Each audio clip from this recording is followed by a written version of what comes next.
menyongsong pembelajaran di tahun ajaran baru 2024-2025. Kegiatan BEST, Be Excellent School by Training yang pertama dengan tema Empowering Education telah dilaksanakan di Gedung Pemimpin Peradaban Dunia. Hampir 100 orang telah mengikuti kegiatan ini dengan narasumber andalan kita, Ibu Fatimah Syifa, Magister Pendidikan, yang membahas bagaimana merancang pembelajaran bermakna dan adaptif. Para peserta diberikan tips-tips bagaimana untuk merancang pembelajaran yang bermakna sekaligus adaptif, dan mereka juga praktik membuat rencana pembelajaran. Beralih ke berita selanjutnya, yaitu kegiatan studi banding dari Pasuruan dan Kediri yang mengunjungi SDIS 1. Saksikan selengkapnya bagaimana keseruan mereka terjalin.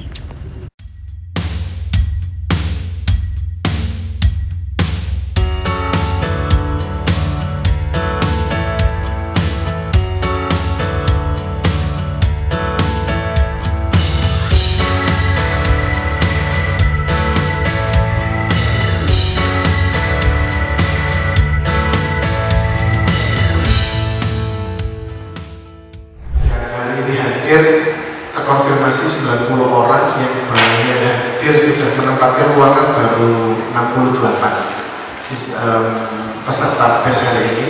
Bapak Ibu salam kenal, saya adalah Guru Nurul Wildan yang nanti selama 10 pertemuan ke depan di Excellent School by Training ini akan dilaksanakan secara paralel dan juga berkesinambungan.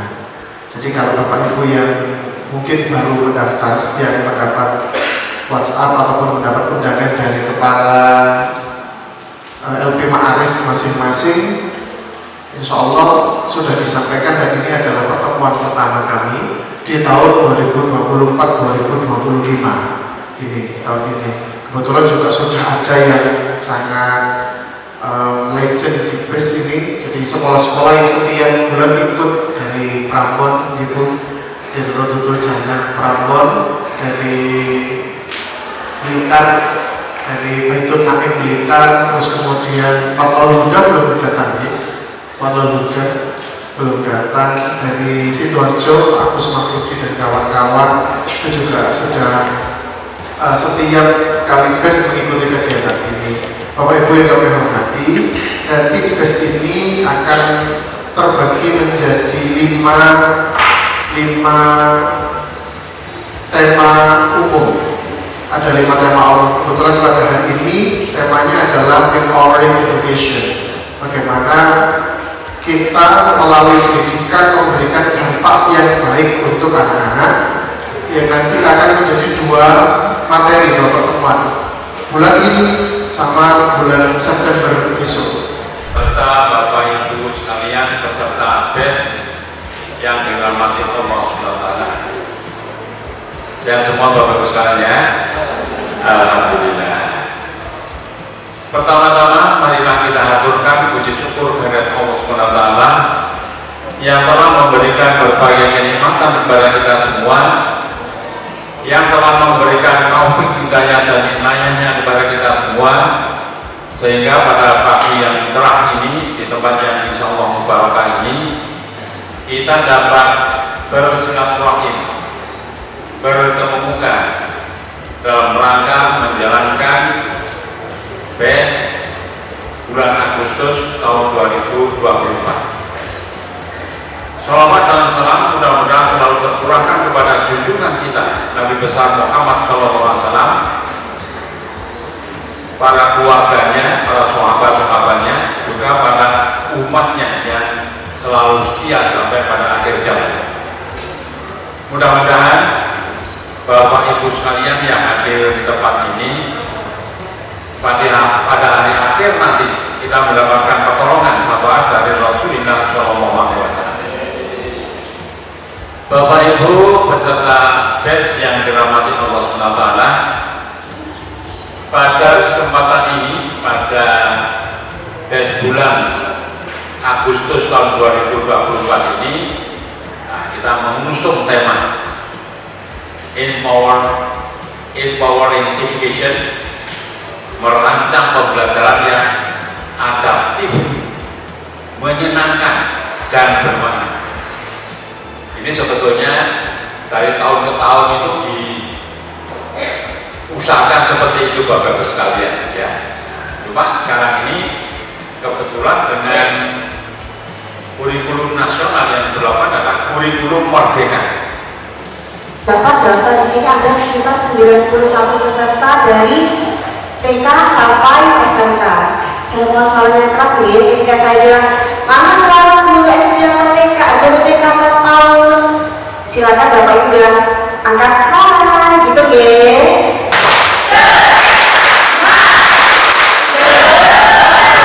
Oke, jawab.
Jadi Indonesia itu adalah pemberdayaan dalam pendidikan yang masuk pada proses pemberdayaan siswa agar memiliki lebih banyak wewenang.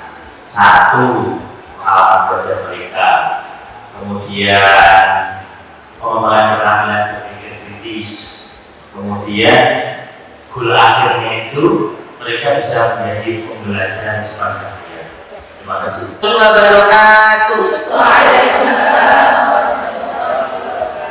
Yang kami hormati Bapak Asisten Direktur 3, Bapak Dr. Haji Muhammad Fakam MPG, Bapak Ibu anggota BES yang juga kami hormati. Alhamdulillah pada pagi hari ini kita diizinkan Allah berkumpul bersama untuk bersama belajar dan mengembangkan pendidikan Islam supaya nanti generasi-generasi Islam bisa menjadi pemimpin yang hebat dan tangguh. Shalawat dan salam tetap tercurah kehadirat baginda Rasulullah SAW.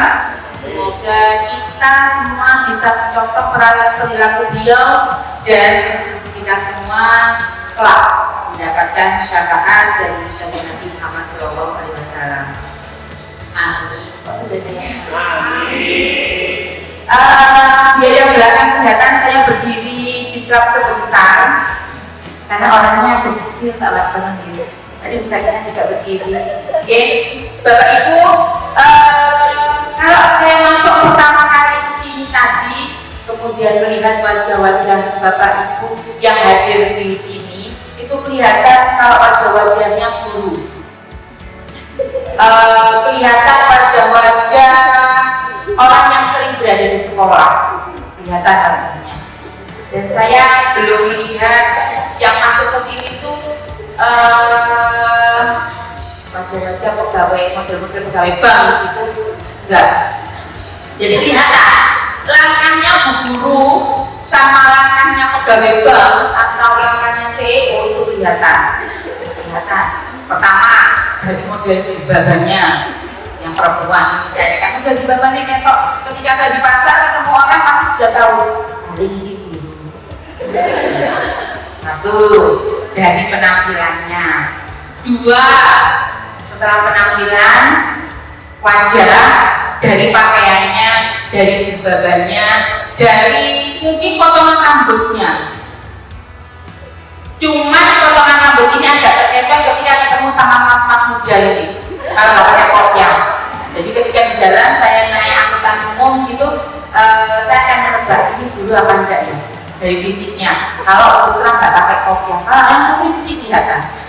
Hampir 90% tebakan saya bahwa ini dulu tepat. Wis ketok teko wajahe, ketok teko perutnya sudah kelihatan. Yang ketiga, kelihatan kalau itu dulu itu berasal dari apa? Jadi kalau berbicara itu pasti kelihatan bahwa seorang guru itu kalau berbicara biasanya runtut gitu ya, tidak lompat-lompat, dan biasanya kalau ada sesuatu yang tidak cocok itu guru itu otomatis menyampaikan dan komplain. Karena kebiasaan ketika kita di kelas, ketika ada sesuatu yang tidak cocok pasti ke anak-anak gimana? Apakah Bapak Ibu membiarkan ketika ada anak kita naik pagar? Enggak. Apakah Bapak Ibu membiarkan ketika ada anak kita lari-lari? Oh iya Bu, nggak kuat saya teriak-teriak, kan larinya di sana. Oke, itu biarkan. Jadi alhamdulillah hari ini saya bertemu dengan Bapak Ibu guru, kita saling sharing, kita saling mengembangkan bersama terkait pendidikan Islam. Dan alhamdulillah insya Allah kalau guru itu meskipun bahasa pelesetannya waktu lari guru, tapi itu tidak berlaku di diri saya karena saya gemuk, jadi tidak guru. Alhamdulillah saya bertemu dengan guru-guru hebat yang nanti akan bisa mengantarkan anak-anak semua menjadi pemimpin-pemimpin yang hebat. Bagaimana 23 tahun lagi ketika ada Indonesia berdiri, yang mimpin bukan murid kita, yang mimpin dari sekolah-sekolah lain yang mungkin Nasrani, mungkin nasional, apa jadinya Indonesia, apa jadinya dunia kalau saat ini kita sebagai guru hanya berpikir hari ini, tidak berpikir ke depan. Kalau kita sebagai guru harusnya berpikir 20-30 tahun ke depan, maka kita sudah menyiapkan generasi itu. Apapun yang terjadi saat ini, kita siapkan untuk yang ke depan. Kalau misalnya 20 tahun lagi, yang memimpin Indonesia itu bukan orang Islam, bukan generasi yang hebat, mungkin kita sudah tidak ada di dunia ini. Kalau kita orang bisa kena tadi, Bu Siva itu ngajar mulai 98 lah, yang ada di sini, tidak apa. Kan katanya kalau guru itu kayak santan ya Bu ya, semakin diperas uang santannya semakin banyak katanya gitu katanya, tapi saya nggak tahu. Terima kasih. Assalamualaikum warahmatullahi wabarakatuh. Saya mahasiswa FK dari MTS Penduduk Kajian. Yang pertama yang ingin saya tanyakan dari tadi materi yang disampaikan untuk pengelolaan kelas. Tadi kita melihat video yang begitu ideal, benar itu mungkin gambaran ideal yang kita impikan untuk semua guru dengan fasilitas yang lengkap, kemudian siswa-siswanya juga punya motivasi belajar yang baik, sehingga apa yang sudah kita planning dan kita rencanakan itu memang benar-benar bisa berjalan. Nah, kendalanya alhamdulillah kita yang ketitipan murid-murid istimewa yang lincahnya luar biasa, yang secara aktivitas itu mereka memang aktif, tapi aktif di geraknya saja, untuk berpikir mereka malas. Nah itu mungkin kendala-kendala yang mungkin secara umum dirasakan sekolah swasta yang berada di daerah Kabupaten BD, dan itu adalah kendala kita. Jadi seringkali kita sudah membawa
nanti akan dulu mungkin saya akan berbagi.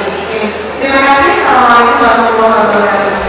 Bangun, tugas kita hanya mengajar. Perkara bisa atau bisa itu diserahkan kepada Allah. Nah, ketika kita sudah mengambil seperti itu, kita mengajar anaknya dapat, jangan sampai ibu terpancing emosi. Satu, jangan sampai ibu terpancing emosi. Karena ketika kita mengajar siswa kita terpancing emosi, gak masuk. Jangan sampai kita terpancing emosi. Oh iya ada disabari dulu. Tapi selain sabar harus ada konsekuensi yang diterima anak itu. Tapi konsekuensi itu bukan karena kita mantel, okay? Konsekuensi itu harus ada. Oke, kamu belajar tadi dikasih guru setik kamu patah-patahkan untuk murah di tembok, kamu gak usah belajar, keluar dulu sebentar di tembok, keluar. Oh, ternyata keluar tambah seneng, tambah mulai, aduh pusing. Terus bilang ke orang tuanya, disampaikan, Bu, anak ibu gini, orang tuanya protes. Di rumah baik-baik saja. Di rumah anak saya tidak pernah bermasalah. Kenapa sama ibu bermasalah? Berarti itu yang bermasalah. Gampang jawabnya, Bu. Saya punya murid 30. Yang rewel hanya anak ibu. Berarti pendidikan ibu yang kurang sesuai untuk bersama-sama. Kan gitu. Iya kan? Saya punya murid 30. Hanya 2 anak ini loh yang biut. Berarti dari rumahnya yang tidak sesuai. Kenapa? Kalau orang tuanya kurang di sekolah gak wani, namun wani ini kan guru dan temannya. Kalau sudah seperti itu, orang tua nggak bisa memberi solusi, kemudian kita telepon anaknya tetap nggak mau, kita openi dulu yang pintar, Bu, kita openi dulu yang manut, Bu, yang mana kita openi, kita beri kegiatan rekreatif yang pintar, yang mana tadi supaya tetap semangat.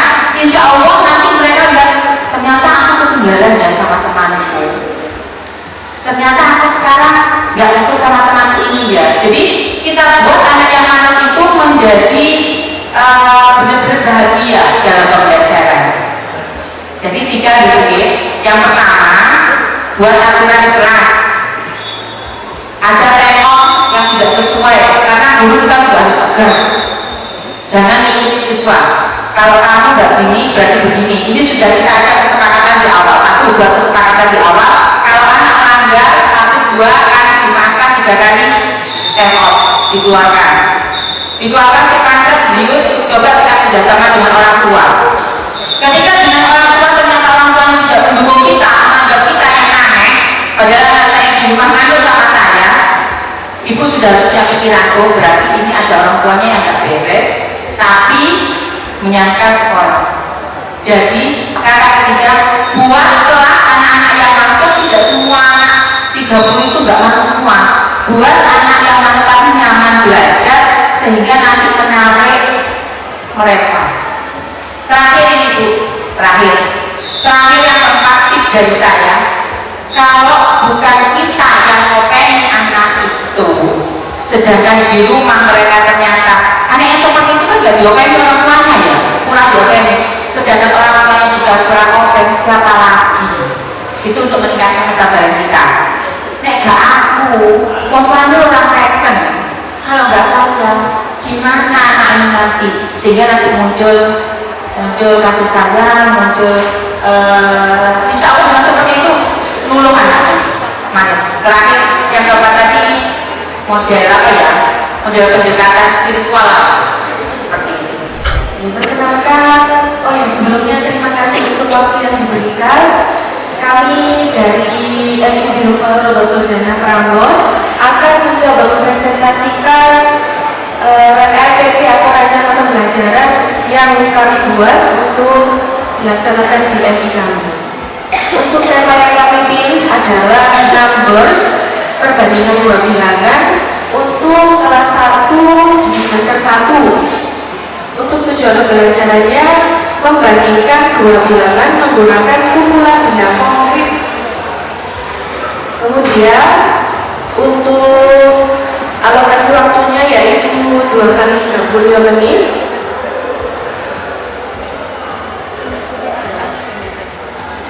Untuk alur pembelajaran atau langkah-langkah strategis dalam proses belajarannya, yaitu pendahuluan kami biasanya memulai dengan pembukaan, baca doa salam, kemudian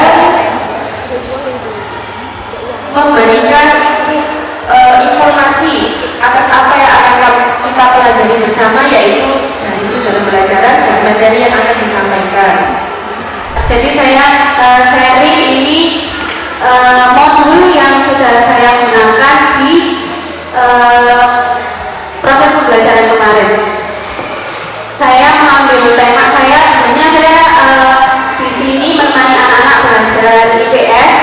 Jadi yang saya gunakan di sini temanya adalah keluar awal kehidupan. Kemudian tujuan pembelajarannya ini ada beberapa, ada 4 tujuan pembelajaran. Yang pertama, mendeskripsikan sejarah asal-usul keluarga. Dan di sini ketika membuat modul biasanya saya melihat antara tujuan pembelajarannya sama subtemanya. Kadang modul saya itu terdiri dari 1 subtema, jadi ada beberapa kali pertemuan dalam 1 subtema. Kadang juga 1 tujuan pembelajaran, jika tujuan pembelajarannya itu saya rasa anak-anak itu mampu menguasai 1 tujuan pembelajaran dalam 1 kali pertemuan, berarti modul saya buat 1 tujuan pembelajaran itu. Jadi masih belum konsisten Bu, itu entah itu benar atau salah, tapi karena ini Merdeka Mengajar, jadi ya sudah saya buat begitu saja. Ini rencana RPP-nya. Yang pertama, mata pelajaran IPS kelas 7 semester ganjil. Alokasi waktu di kurikulum kami IPS itu untuk kelas 7 2 SMP, 1 kali pertemuan dalam 1 minggu. Kemudian tujuan pembelajaran yang saya ambil di sini di RPP saya kali ini cuma 1 saja, yaitu peserta didik dapat mendeskripsikan sejarah asal usul keluarga melalui gambar silsilah keluarganya masing-masing. Alur pembelajaran, kegiatan pembukanya standar, yang pertama doa, kemudian absensi dan menyampaikan tujuan pembelajaran. Akhir sesinya guru menanyakan kondisi peserta didik, motivasinya guru memberikan motivasi kepada peserta didik. Ini saya jabarkan karena di dalam P5 PPRA itu kalau kami dari madrasah, maka P5-nya itu ada PPRA, profil pelajar Rahmatan Alamin gitu. Nah di situ untuk motivasi itu biasanya kami menghubungkan semuanya itu pasti dengan pelajaran-pelajaran agama seperti akidah begitu. Nah misalnya anak-anak berkeluarga ini asalnya dari mana, seperti itu. Kebetulan kan saya guru lama nih. Jadilah guru yang dirindukan siswa kehadirannya di kelas dengan melakukan pembelajaran yang menyenangkan dan bermakna.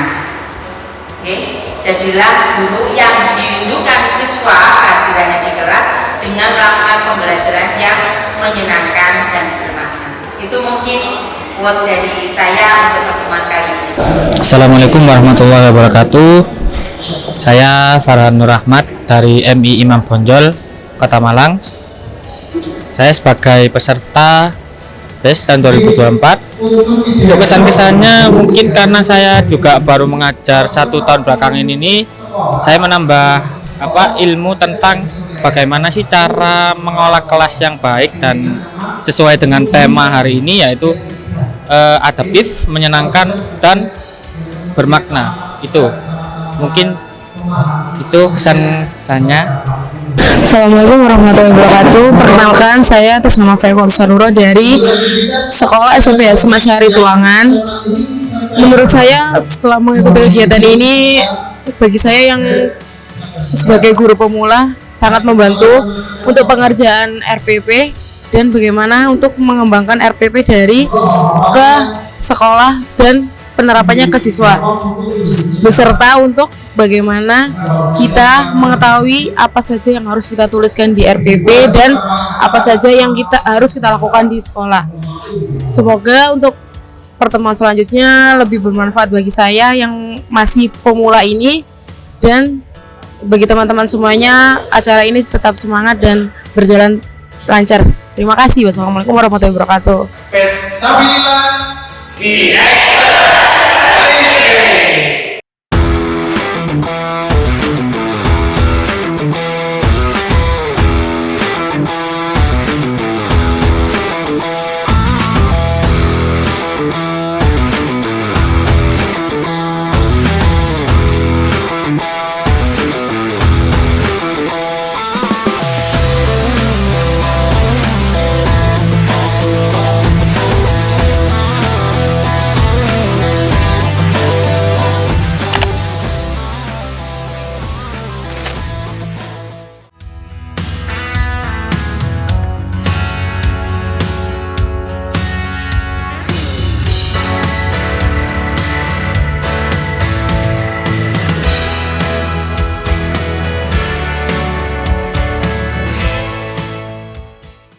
serang di depan masjid. Nah, itu yang serang.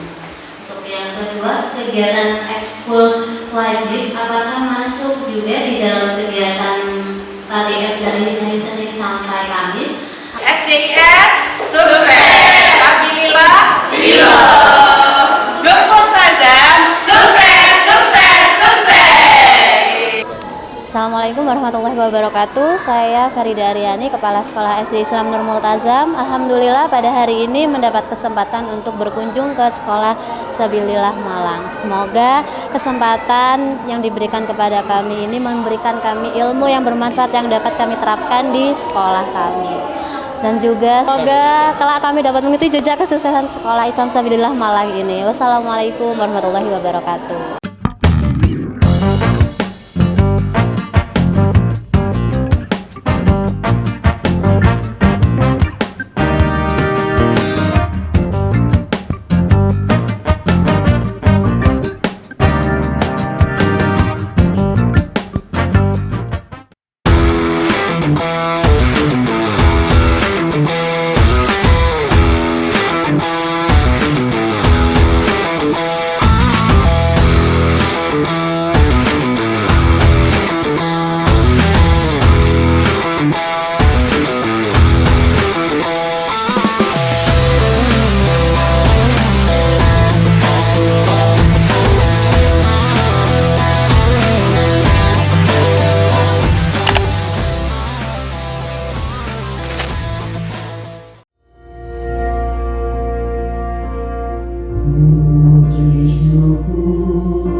Thank you.